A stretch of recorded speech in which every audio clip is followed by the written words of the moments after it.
Clint Eastwood stepped onto the stage at Lanier Arena in Dallas, Texas.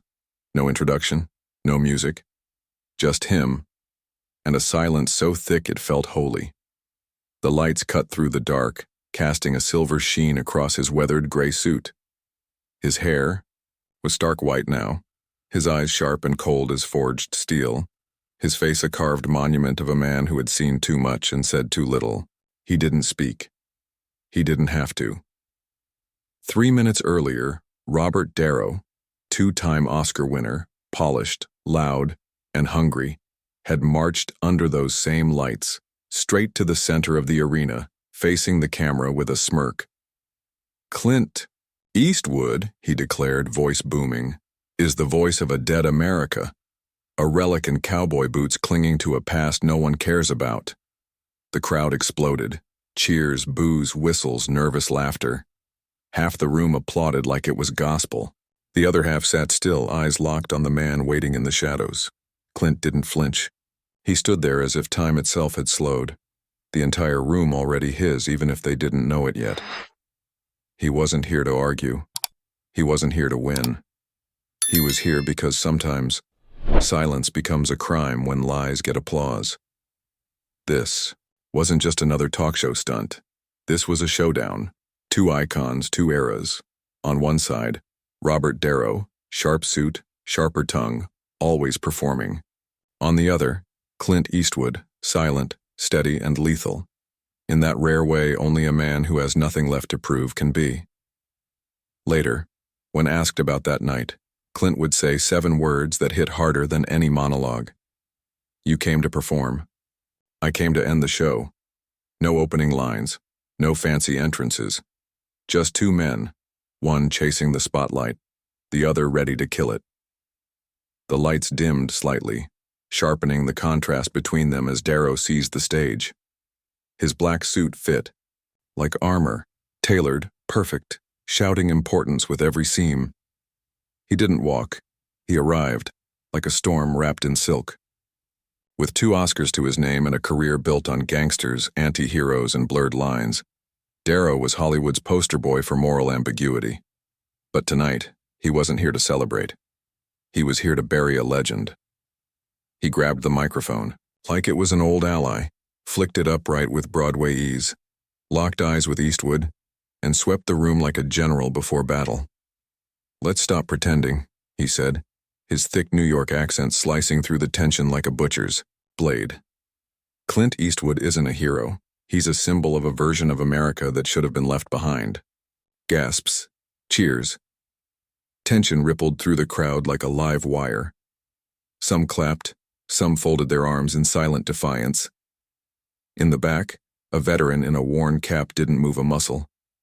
A college kid went live on his phone.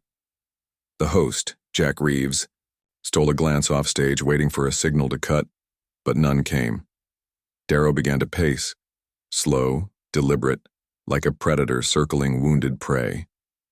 He talks about grit, about values, like he invented them. De Niro sneered, voice dripping with contempt. But where was he when the country was burning? When people marched, spoke out, risked everything? He was tucked away on some quiet ranch, in Carmel, watching the fire from a safe distance. Applause cracked through the front rows. Phones flashed. The hashtag #TornDeadCowboy was already trending. De Niro turned back to Clint, jabbing a finger. Not at the crowd, but at him. "You call it loyalty. I call it stubborn pride. You talk about truth like it's your birthright. But the truth, Mr. Eastwood, is this. You're no longer the voice of the people. You're just the echo of a world too afraid to change." That's when the pushback began. A man in the 4th row shouted, "Let him speak." Another voice, "He's earned his place, De Niro." A woman near the aisle muttered under her breath, but loud enough for the cameras to catch. "He's not a relic. He's real." But De Niro didn't flinch.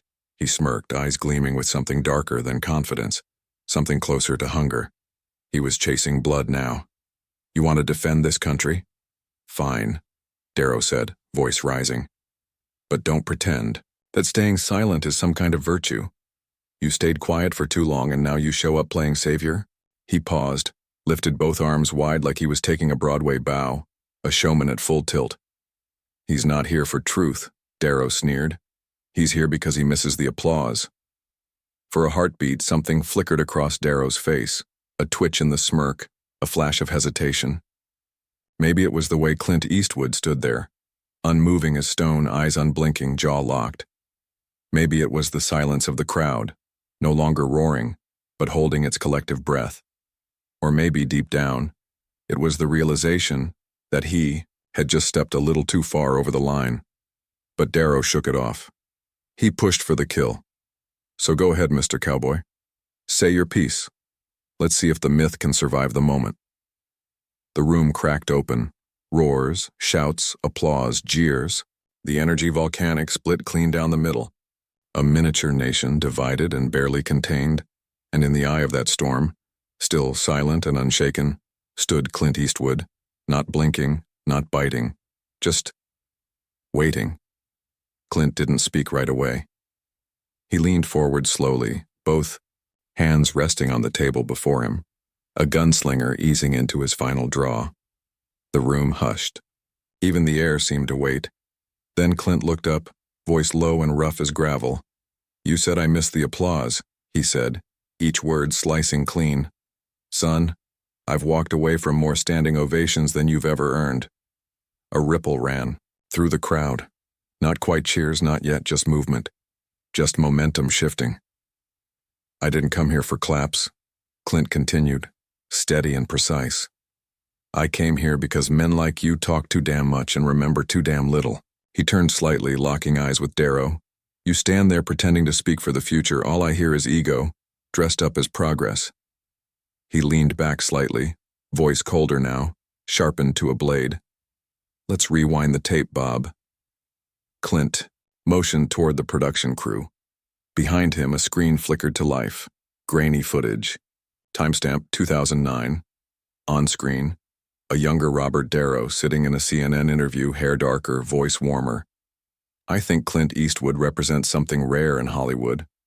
Quiet, decent, real leadership. The clip froze. Silence. Clint turned back, to De Niro, his tone now lethal.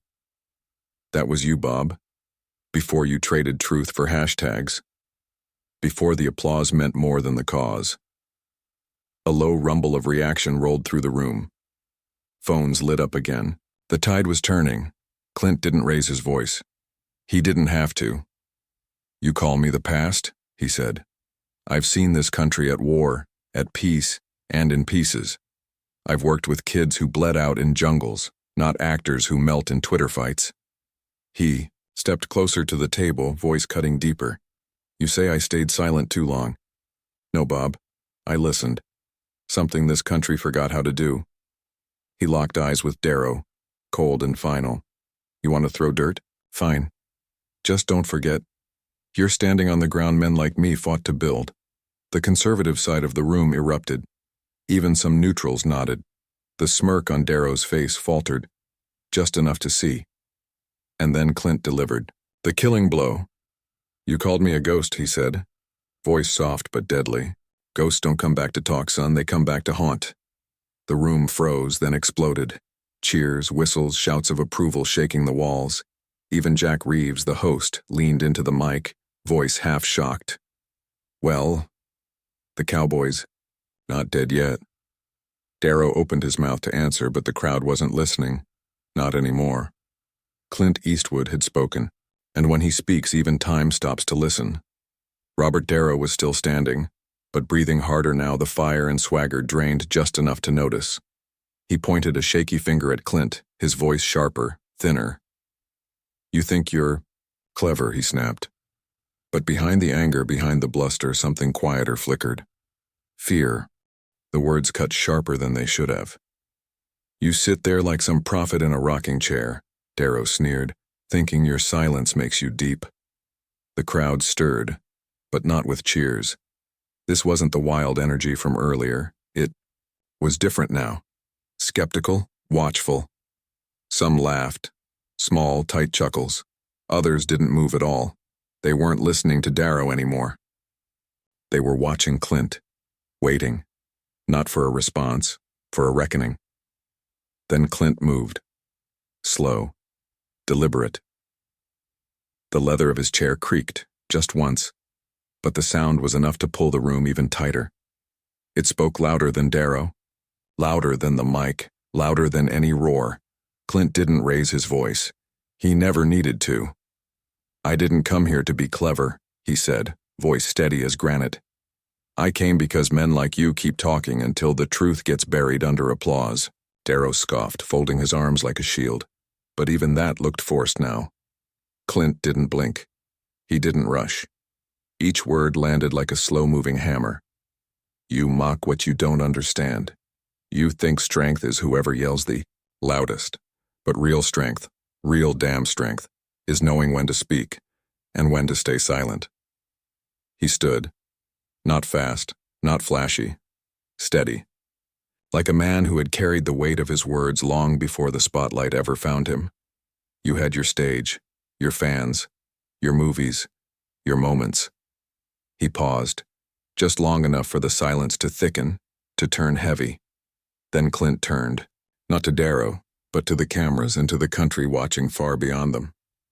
"But I'm not here for a standing ovation," he said.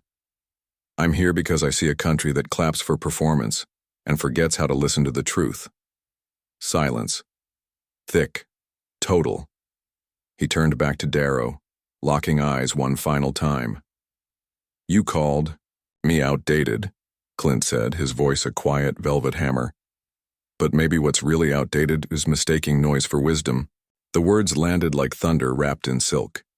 Even the cameras seemed to move slower, as if savoring the moment. Even the air paused. Just for him. Darrow froze. No comeback, no clever remark, no smirk, just the sound of breath. And Clint's words hanging in the air like smoke in a chapel. Clint walked back to his chair, but he didn't sit. He didn't even look back. He just stood there, like a man who didn't need to win, because he'd already ended the game. From the second row, a woman covered her mouth, tears glassing her eyes. She whispered to the man beside her, almost inaudible, "He's right."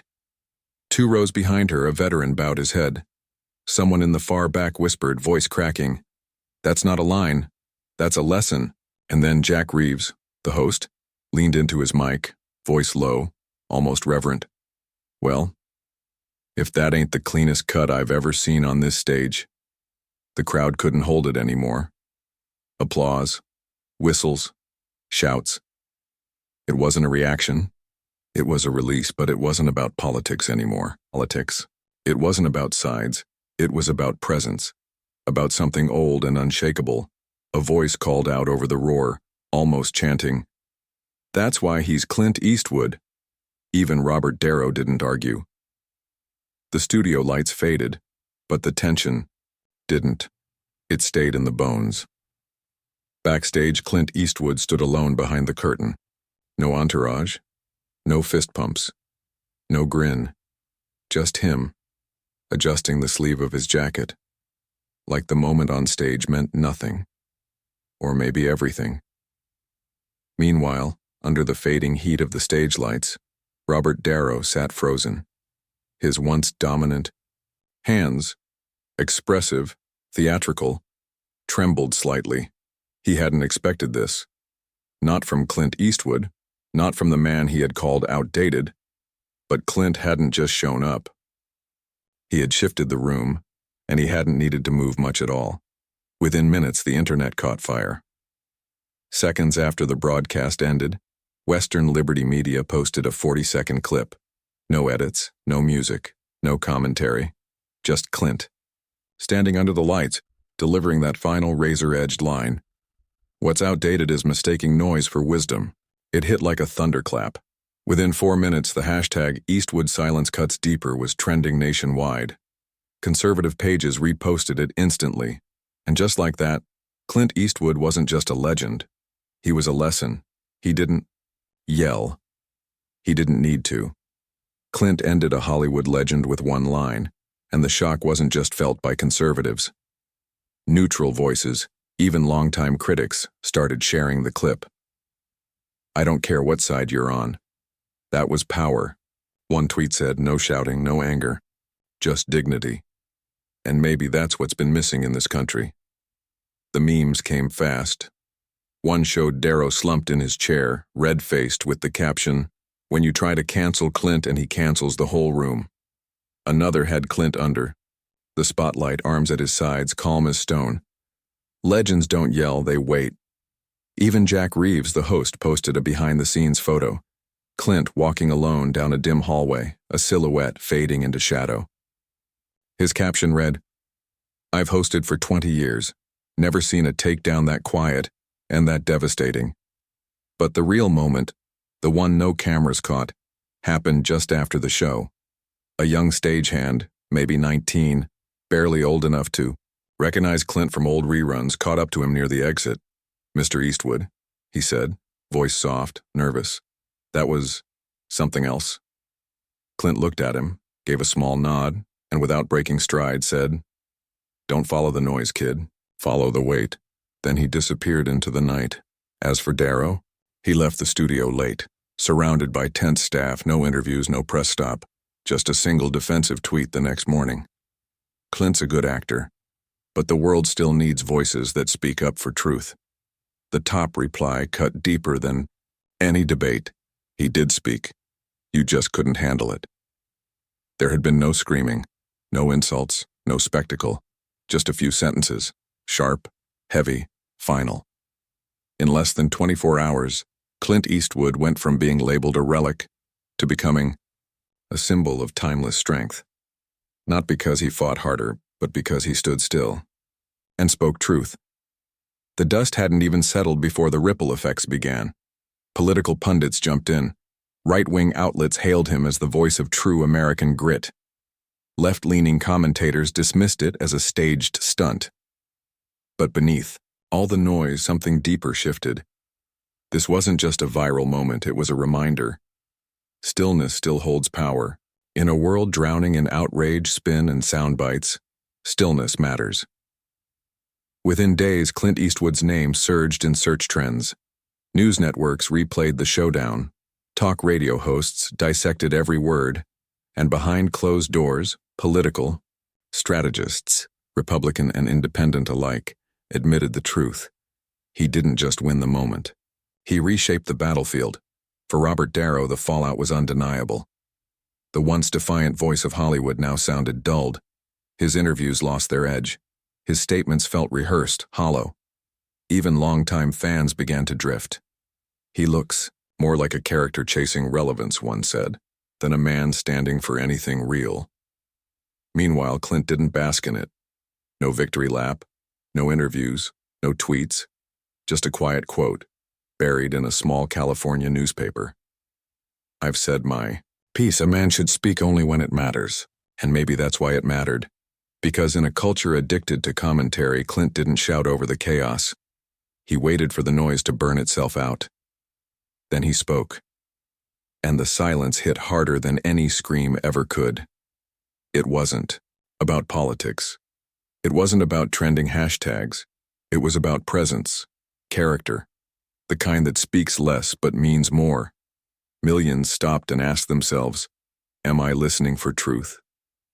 Or just looking for someone who sounds like me?" And it wasn't just the older generation. A 22-year-old podcaster tweeted, "I didn't grow up with Clint Eastwood movies, but last night I saw what real strength looks like." And it wasn't yelling. In that one calm moment, Clint Eastwood didn't just win an argument. He reminded America of what it used to be and what it might still become.